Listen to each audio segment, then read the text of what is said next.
BSc nursing, हम आपकी मांगे 1 सेकंड मानेंगे।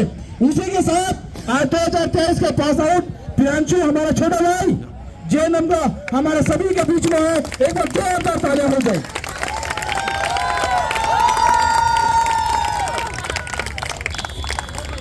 और इसी के साथ ये आप फाइल देख रहे होंगे, इसमें वही तमाम है 2021, 22, 23, 24, 25 पास आउट के जेएनएम और बीएससी नर्सिंग के जो हमारे समर्थक हैं, जो चाहते हैं एक्चुअल में सीनियरिटी क्यों जरूरी है। 2 शब्द कहूंगा, फिर हमारे प्रियांशु भाई खुद कहेंगे कि वो सीनियरों का समर्थन क्यों कर रहे हैं। मैं भी 2023 का बैच उनका पास आउट जेएनएम, मैं 2 शब्द कहूंगा। मैं भी 2020 का पास आउट हूं। मेरे सीनियरों के अपने सम्मान के लिए, उनके अधिकारों के लिए मैं भी लड़ रहा हूं, क्योंकि हम तो 4 साल 3 साल का कोर्स करते हैं। हमारा असाइनमेंट लिखने में, केस प्रेजेंटेशन लिखने में, केस स्टडी लिखने में ही रह जाते हैं। हमारा एक मोटिव होता है डिग्री मिल जाए हमको।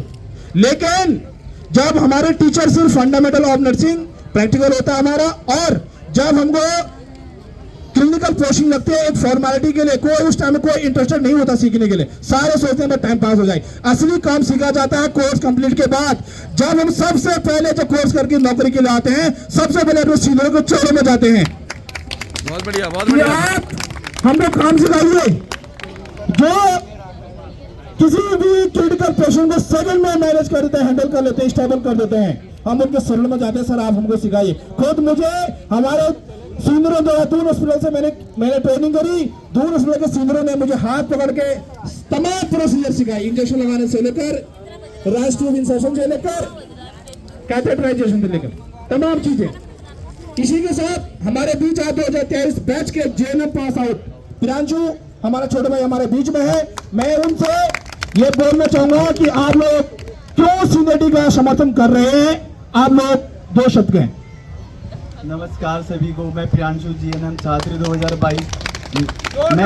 मैं इधर अपने सर लोग और जितने भी भाई बहन मेरे बैठे हैं, सारे सर लोग मैम लोग ही हैं मेरे, तो मैं उनका समर्थन करने आया हूँ। मैं एमएस गैलेक्सी हॉस्पिटल में काम करता हूँ। मैं अभी जस्ट अपनी आईसी ड्यूटी निपटा के आया हूँ। मैं जाने के लिए घर भी जा सकता था, बट मैं अपने सर लोग जो मेरे मैम लोग हैं, जैसे पहले से चलता आता रहा कि जैसे वर्षवार भर्ती होती थी, अब अचानक से सरकार ऐसा करती है कि पेपरों वाला सिस्टम जो करती है, तो ये चीज़ें तो गलत है ना। जैसे पहले से होता आ रहा है तो वो सारी चीज़ें भी अभी वैसे ही चलनी चाहिए, क्योंकि पेपरों में तो कई बार बहुत दिक्कत हो जाती है। जैसे कि पेपर लीक होने, या तो कोई एक बार मेहनत करता है तो उसे फिर दोबारा मेहनत करनी पड़ती है। अगर पेपर लीक हो गया तो वो सारी चीज़ें गलत है, क्योंकि थ्योरी जैसे कि अगर पेपर करते हैं, थ्योरी भी एक तरीके से मेन होती है, बट हर चीज़ में थ्योरी नहीं देखी जाती है। अस्पताल के अंदर सबसे पहले काम ही देखा जाता है कि कौन कितना सीनियर और कौन कितना काम आता है। फिर डॉक्टर लोग भी, जैसे मैम ने भी बोला था कि डॉक्टर लोग भी पहले जितने जो 10 साल पुराना, 15 साल, 5 साल पुराना स्टाफ होता है, सीनियर स्टाफ, उनसे ही सारी चीज़ें पूछते हैं। जो फ्रेशर डॉक्टर आते हैं, जो इंटर्नशिप वाले डॉक्टर आते हैं, तो इसलिए मैं